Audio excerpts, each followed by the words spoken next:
Alright everybody, so gonna do a little unboxing video, and I'm not exactly sure what's in that box. I have a good guess, but we're gonna do some unboxing videos and talk a little bit about the Cuda. It's been a good minute since I've even talked about the car, or actually even made a video to post. Made a few, deleted them, wasn't happy with them, and I'll get y'all caught up to speed because a lot has changed since I posted last. I had a bunch of Hondas messing with them, and we ended up getting rid of all of them, and the old Cuda's back in the garage, and got a bunch of new parts for it, and a lot of cool things happening. So I'm gonna go ahead and get these boxes opened up and start talking about what I got.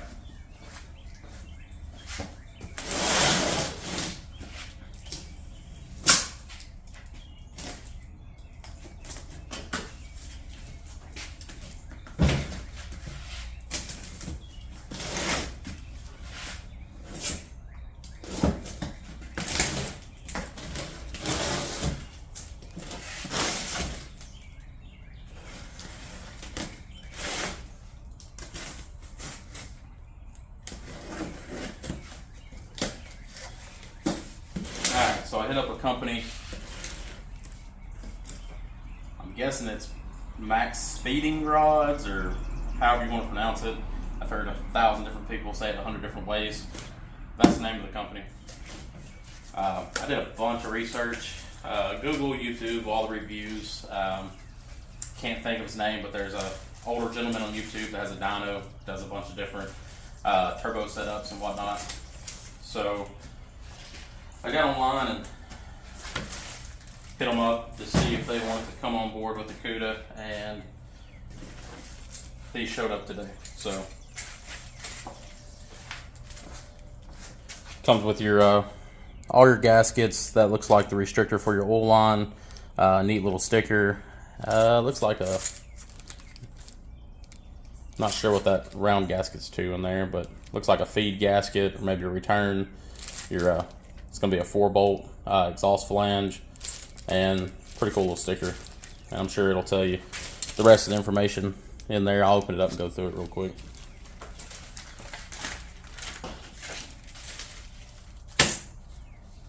Just your insulation packet. Let's see. If you have to read this, you probably don't need to install a turbo, but nothing really important on there, to be honest with you. Little turbo troubleshooting chart. They have 3 different designs on turbos. They have I think it's like a street performance, or they have 3 different ones. One's a dual ball bearing ceramic or something like that. The other one's a dual ball bearing, and then they have a journal bearing. Just a little pamphlet on here. Just shows a little bit of the stuff they do and all that good stuff. Shows their connecting rods. Looks like some coilovers. Just your basic information. A little packet or brochure, whatever you want to call it. And the turbos I talked to them about were a GT3582.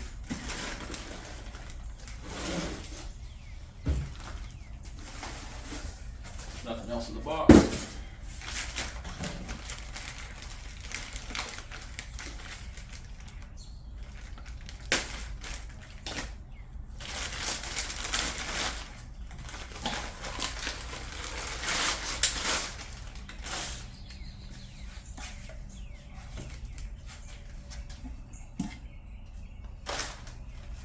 Comes with a nice little protective cover for both of them.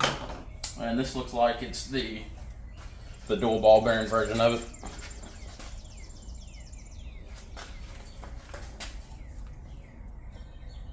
Spins very nice.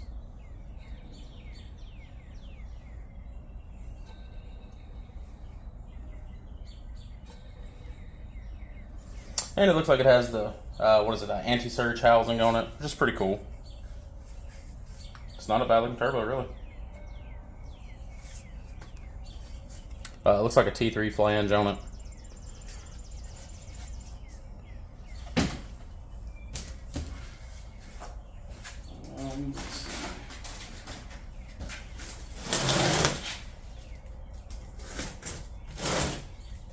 think online it showed they were good up to, I want to say 600 horsepower. Has a couple scratches on the face of it, which, I mean, they don't understand the protective cover if the face is scratched up on it, but I'll polish it out. It ain't no big deal.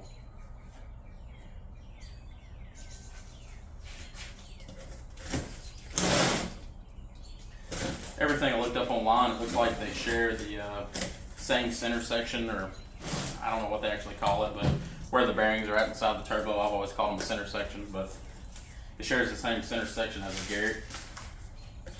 I think 90% of these turbos now are all made in China and knockoffs, so same thing as the other one.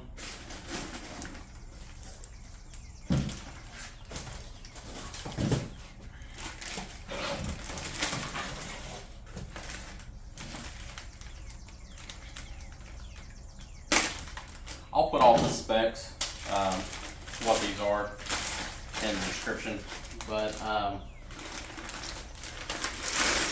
don't remember what millimeter they actually are, to be honest with you, but I looked them up and they were good for like 600 horsepower. I got online, did a bunch of research on them, and a lot of people run them on LS's when they're twin turbo. That one spins just as nice as the other one. Back in the day when I first started playing with Hondas, we would have never bought a eBay turbo, but at least they've come a long way. Let's check and see how much shaft plays in these from out of the box.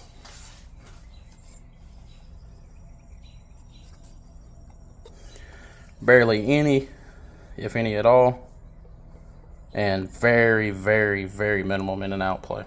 So not bad. Spins very nice. Definitely not a bad piece. All the castings are pretty smooth on them. It looks like they put fittings off in them. If you're going to run coolant, you're going to have to, actually my bad, that is the drain. Drain's going to be right there, your feed's going to be here. They have just an Allen head fitting off in there, I guess, from keeping stuff in. It's been nice though. So let me bring you over here and show you one more thing. Let me take the hood off of this car real quick. Actually, let me show you the hood.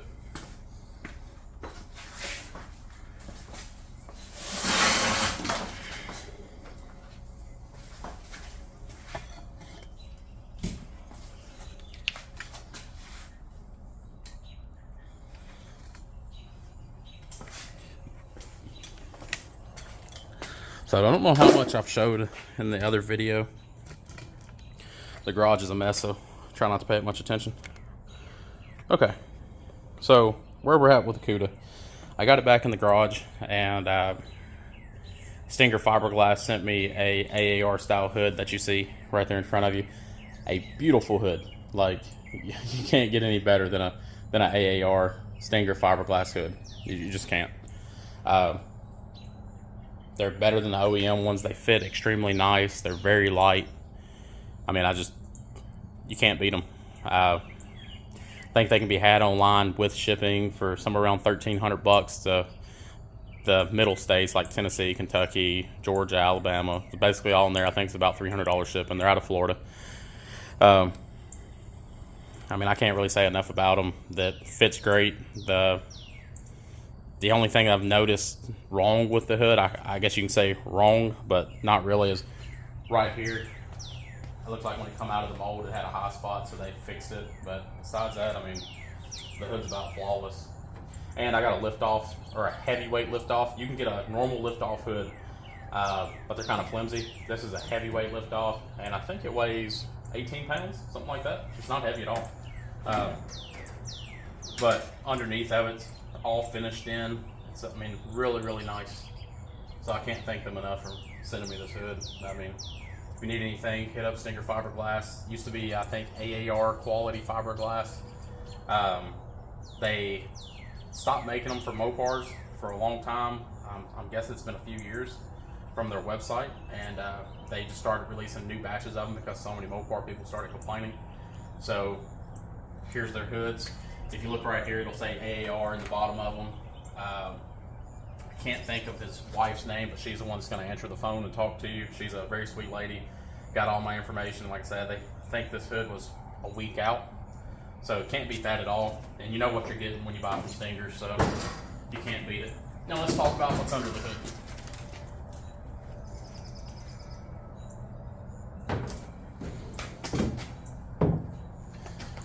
All right, so we have the LS back in it. So we have the LS back in it. Transmission's the 6L90 still. But what y'all haven't seen is my boy Milo hooked me up with a set of Stainless Works. I think it's upper forward or forward and up or whatever they are.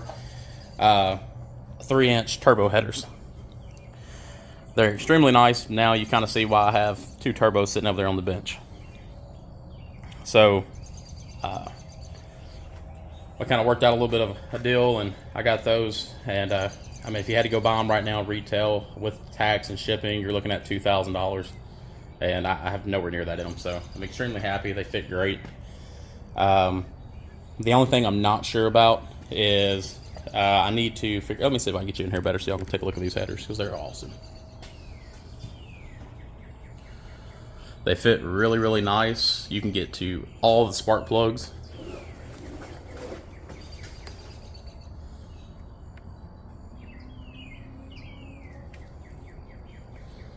See if I can get back there. It's kind of hard to see because I'm holding up this stick with the light on it. So, what was I saying? Oh, you can get to all the spark plugs nice and easy. The only thing I'm unsure about on them, and I'm hoping some people can chime in, I'm going to run AC, power steering, and cruise control. Or, yeah, AC, power steering, and cruise control in this car. So it's very important to me to keep all the creature comforts. So I've already figured out how I'm going to do the cruise control. It's very simple through the Holley. And being a 6L90, that was a simple part. Now, where it comes into the fun part is trying to find an AC and a power steering setup that all works for this. I'm not as sure exactly which one's going to fit and work. I know Holley makes a mid-mount kit. It looks really nice. It's pretty pricey. So if Holley wants to come on board and hook me up with a mid-mount kit for the accessory drive, I will take one. I'll very, very happily do a review on it. But if not, that's fine. So what I'm trying to figure out is, I've seen on a lot of videos, your AC compressor sits right in this area right here. And most of the time they hit the header. So I'm trying to find an AC kit or serpentine setup that's going to clear the header, and no, the VVT will be deleted on it, so it'll have a factory cover on it. I'm going to do the, I think it's ICT billet, I believe, who makes it. And it has the drain backs for the turbos built into the front of the pan. Super nice billet piece. I haven't heard anything bad about them, so I'm going to hit them up and see if they want to work anything out and try to get a billet front timing cover with the drain backs, and then I got to get a feed plate. But so far, everything's come together pretty good on it. The Holley kit's $3,000, I think, with the balancer shipped to the door with tax. And I don't know about a lot of y'all, but that's a lot of money for me. So trying to get one of those or try to get something equivalent to it. I know the I think it's ICT or ITC, whichever one it is. I think it's ICT billet.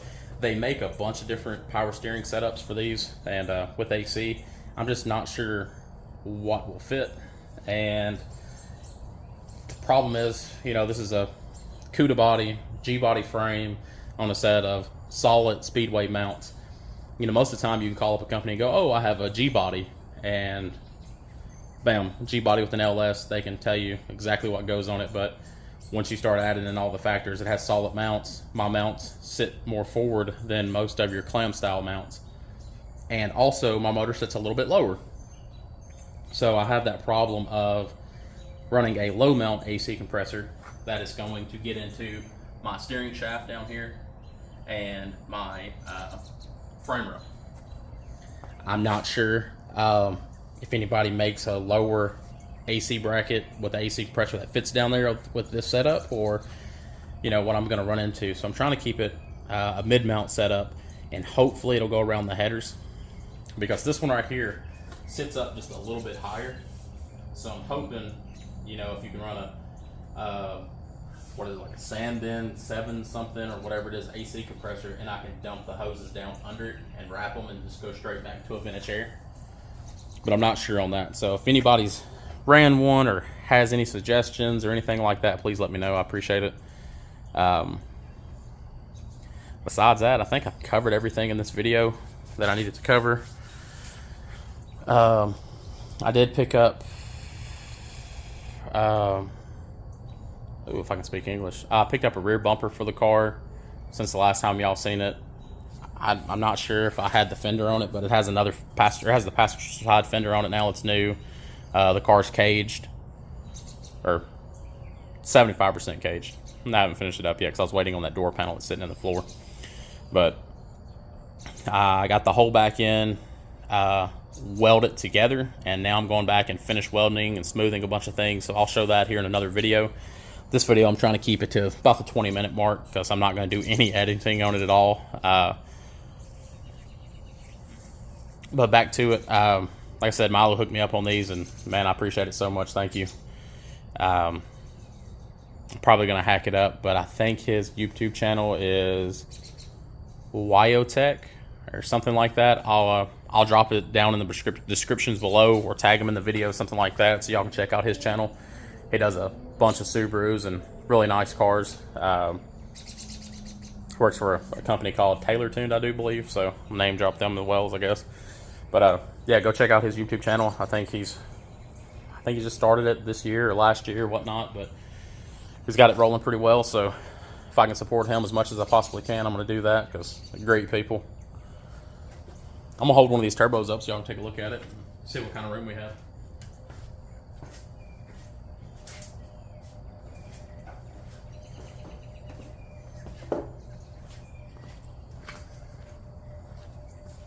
So I'm kind of figuring if I come off right there, if I come off right here with a V-band to a T3 flange, then it'll sit my turbo right at the back of this course port, and then I can take and drill a hole with a big hole saw, whatever it is. I think it's a 4-inch, right behind my grill. So the grill of the car on the 72 Cuda has a bunch of vents in it, so it should just shove fresh air straight into it, and I can put on a not a turbo filter, but a turbo screen. I know that's not the most effective or efficient way of keeping a turbo happy, but these turbos right here, something I forgot to mention. This turbo's the top of the line through Maxpeedingrods, I guess is the way you pronounce it, and they can be had from anywhere, I think from $300 up to about $500 on the top of the line dual ball bearings. You can grab a I don't want to lie to you, it's a journal bearing turbo. It's like their entry level, I guess you would want to call it, and it can be had for $125 on eBay.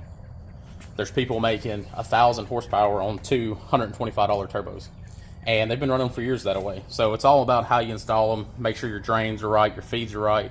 That's the big thing that kills turbos: getting oil in, getting oil out, and not being an idiot, which I might kill a couple turbos. But anyways, hopefully it'll mount somewhere right in here. I'm going to look online and see if I can get some 3-inch V-band, the T3s. And if I can clock it right here, that's going to be just awesome. Like, that will be awesome. I don't know if I want to do it, how exactly I want to clock it, but I can come back and cut these headers back probably 2 inches or so from the collectors, and then put that V-band on there to the T3. And like I said, that'll put me back a pretty good ways, and I have plenty of room over here. So if I do it that way, I can run it up nice and high right over top of the upper control arm. And then depends on where the steering shaft's going to be at. If the steering shaft's going to sit low where I think it's going to sit at, I can go over that, which I might do that anyways. I might just come right off the back of the turbo, right up high, and just run it straight off in the hole, and then dump it behind the, or dump it in front of the back tires. This side's easy. When I say easy, it's gonna be easier.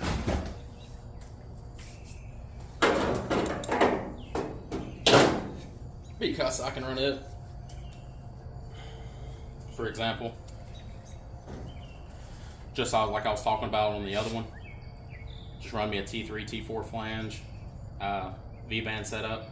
This one's a little further forward, as you can, I don't know if you can actually tell, but the manifold sits further forward, not the car or the engine.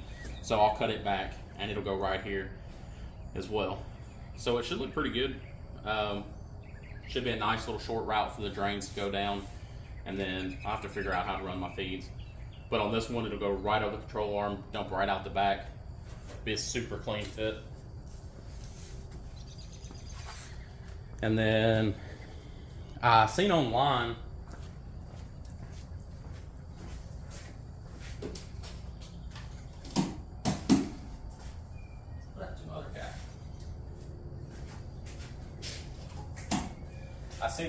that they have a so if anybody knows, correct me please. I seen online they make a, man, I cannot think tonight. They make intercooler, and I think it's called a 2-to-1. So if I have enough space, which I'm hoping, so I can drill holes in whatever up here, none of this matters, as long as my grill and everything fits in there like it should be. I'm gonna do like a 3-inch radiator, and then probably right on the front of it do the 2-to-1 intercooler. But my only problem is I don't know how to get the piping back up to the intake. I just don't know how much room I have and where I can actually put things. So I guess that'll be after I get the turbos mounted up on there. One thing I can do is, I'm probably not going to do it because I like the way the engine's sitting currently. I can take and make a new cross member and push the engine back probably 4.5 inches. But where it's sitting at right now, I like, because I can reach all the bell housing bolts and everything fits properly. So probably just leave that alone and just work on the headers, because I can cut them back. I can cut them all the way back to right here if I want to. And then they should sit somewhere right here. So I know I might end up trimming the core support right here and do on this side over here, on the driver's side, do one going in and then do the passenger side 2 coming out, because I have more room to mess with over here, and then just run one on the outside, one on the inside, run it up right through here and into it. That's probably what I'll end up having to do to keep it clean. I was hoping to do like a 2-to-1 with a center dump, but I don't know how far my radiator is going to sit, like how low it's going to sit, and I'm going to lower the car a pretty good bit, and I don't want it to drag the ground, so I'll probably put it up behind the radiator pretty high up, and then do my cutouts and the core support, and then I can trim, like I said, all this stuff. It can be drilled out, cut up, it doesn't matter as long as my grill mounts. But anyways, I'm gonna stop talking, get in the house, get this video put together real quick, and like I said, I'll tag Milo in it and all that good stuff so he can see it. And Maxpeedingrods, that's the way I'm gonna pronounce it. And then we're GT3582Rs, dual ball bearing option. They have a special alloy wheel, and I think the back housings on them are like heated, or can what was the exact word on it? I think they're good up to like 1200 degrees or something like that. I'll go through and find out a bunch of the specs on it, and I'll put it in the end of the video, a couple little slides of what they are. But I appreciate them for sending them out and helping me out on this build. So hopefully we can get some more content rolling for y'all and keep this thing going. I appreciate it. Thanks y'all for watching.